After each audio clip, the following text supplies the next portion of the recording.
नमस्कार, good morning. मी करणसिंह पवार. आपण पाहत आहात लोकशाही मराठी. लोकशाही मराठीच्या या विशेष बुलेटिनमध्ये आपल्या सर्वांचं स्वागत आणि माझ्यासोबत माझी सहकारी.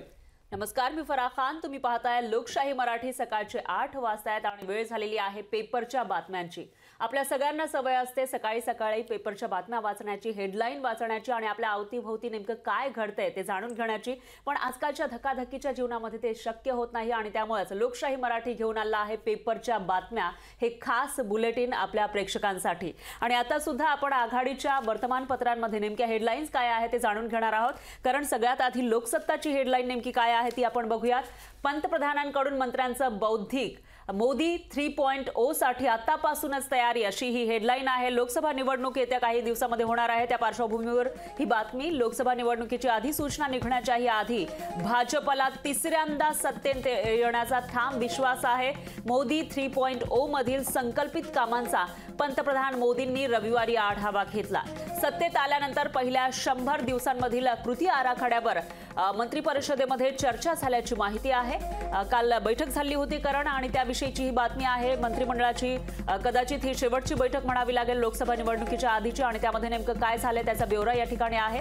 याशिवाय पंतप्रधानांनी आपल्या मंत्र्यांचे बौद्धिक घेतल्याचंही सांगितलं जात असून प्रचारावेळी वादविवादापासून दूर राहण्याचा सल्ला देण्यात आलाय.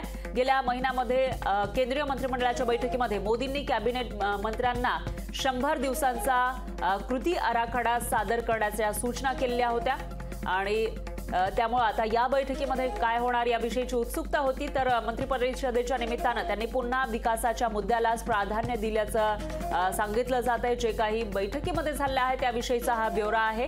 तर त्या संदर्भात त्यांनी सुमारे तासभर मार्गदर्शन केल्याचंही समजतंय. जूनमध्ये केंद्रात नवं सरकार स्थापन झाल्यानंतर पुढील 100 दिवसांचा कृती आराखडा तातडीनं अंमलात आणावा याविषयीच्या सूचना सुद्धा त्यांनी दिल्याची माहिती समोर आलेली आहे. तर काल ही मंत्रिमंडळाची बैठक झालेली होती. 8-9 तास ही बैठक चाललेली होती करण आणि त्यामध्ये नेमकं काय घडलेलं आहे, कोणत्या मुद्द्यांवर चर्चा झाली त्याविषयीची बातमी आहे.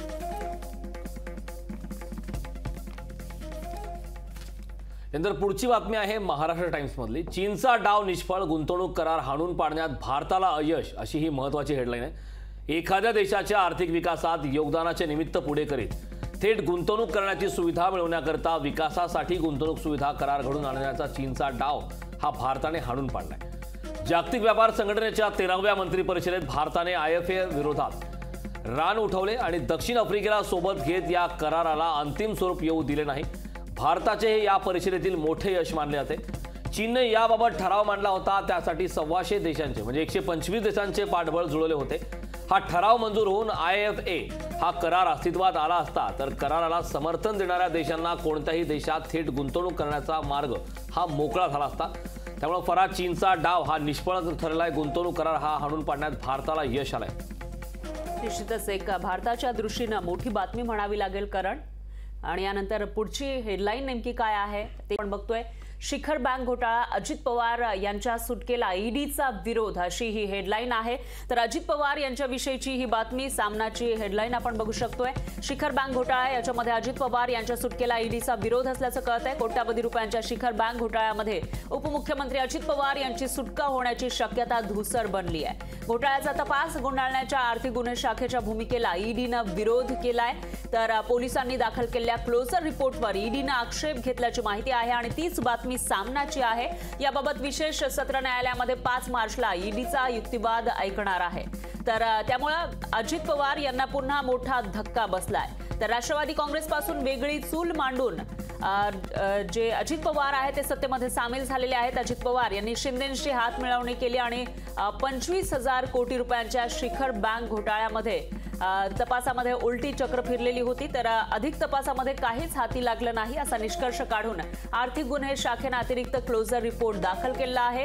हा अहवाल विशेष सत्र न्यायाधीश राहुल रोकडे यांच्याकडे सादर करण्यात आला आहे. त्यामुळे आता पुढे नेमकं काय होणार याविषयीची उत्सुकता होती करण आणि त्याचेच अपडेट सामनामधून देण्यात आले आहेत. तर या प्रकरणामध्ये राहुल रोकडे यांच्या पुढे सादर करण्यात आला आहे हा अहवाल. त्यावर ईडीच्या वकिलांनी विरोध केलाय आणि या प्रकरणात हस्तक्षेप करण्यासाठी परवानगी मागितल्याची माहिती आहे आणि त्यामुळे आता पुढे नेमकं काय होणार, ईडी काय करणार असाही सवाल आहे, तर कोर्ट काय करणार हाही सवाल आहे, काय निर्णय देणार त्या अनुषंगाने न्यायालय 5 मार्चला ईडीचा युक्तिवाद ऐकून घेणार आहे। त्यामुळे आता 5 मार्चला जो ईडीचा युक्तिवाद होईल त्यामध्ये ईडी कशा पद्धतीने बाजू मांडणार आणि जो विरोध करतेय ईडी अजित पवार यांच्या सुटकेला ते कशा पद्धतीने या ठिकाणी मांडलं जातं आणि जर समजा न्यायालयानं ईडीची बाजू ऐकून घेतली तर त्यानंतर न्यायालय नेमकं काय निर्वाळा करणार तेही बघावं लागेल।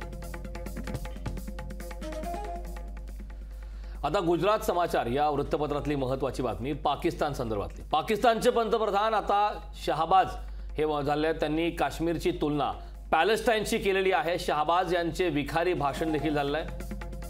पाकिस्तानचे पंतप्रधान बनताज शहबाज यांनी काश्मीरची तुलना पॅलेस्टाईनशी केलेली आहे। शहबाज यांचे विखारी भाषण पाहायला मिळालंय। पाकिस्तानमध्ये नवीन सरकार स्थापनेचा मार्ग हा मोकळा झालाय। शहबाज शरीफ दुसऱ्यांदा पंतप्रधान होणार आहेत। पंतप्रधानपदी निवड झाल्यानंतर त्यांनी परंपरा कायम ठेवत जम्मू काश्मीरबाबत विखारी भाषण केले। पाकिस्तानमध्ये आर्थिक समस्या वाढलेली असताना पंतप्रधान शहबाज शरीफ यांनी पहिल्या भाषणात काश्मीरची तुलना पॅलेस्टाईनशी केली होती।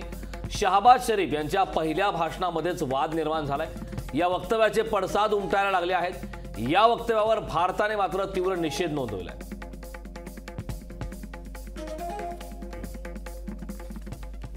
आणि कारण यानंतर बातमी आहे टाइम्स ऑफ इंडियाची हेडलाईन्स नेमकी काय आहे ते आपण बघणार आहोत। प्रज्ञा ठाकूर, बिधुडी अशा 10 बड्या नेत्यांचे तिकीट कापलं अशी ही बातमी आहे। 2 दिवसांपूर्वी भाजपनं आपले जे उमेदवार आहेत त्यांची घोषणा केली होती, त्यामध्ये काही लोकांचं तिकीट कापलेलं आहे। भाजपनं लोकसभा निवडणूक 2024 साठी उमेदवारांची पहिली यादी जाहीर केल्यानंतर पक्षातील काही लोक नाराज असल्याच्या बातम्या येत आहेत। तर भोपाळच्या खासदार प्रज्ञा सिंग ठाकूर यांच्यासह 34 विद्यमान खासदारांना पक्षानं तिकीट दिलेलं नाही, आपली नाराजी व्यक्त केली आहे। तर प्रज्ञा ठाकूर या सुद्धा वादग्रस्त विधानं करण्यासाठी ओळखल्या जातात।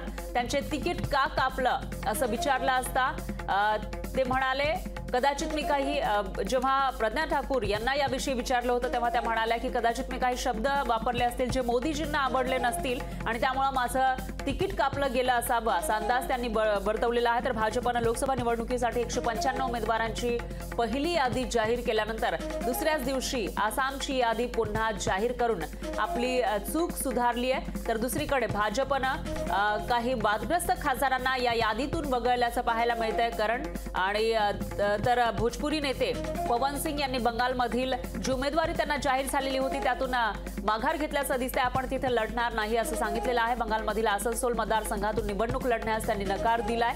याशिवाय डॉक्टर हर्षवर्धन यांनी सक्रिय राजकारणातून निवृत्ती जाहीर केलेली आहे। तर हर्षवर्धन यांनाही उमेदवारी दिली गेली नव्हती आणि त्यामुळे त्यांनी राजकारणच सोडल्याचं बोललं जातंय। तर ही बातमी आहे लोकसभा निवडणुकीच्या अनुषंगानं, कारण टाइम्स ऑफ इंडियाची ही हेडलाईन आपण बघितलेली आहे।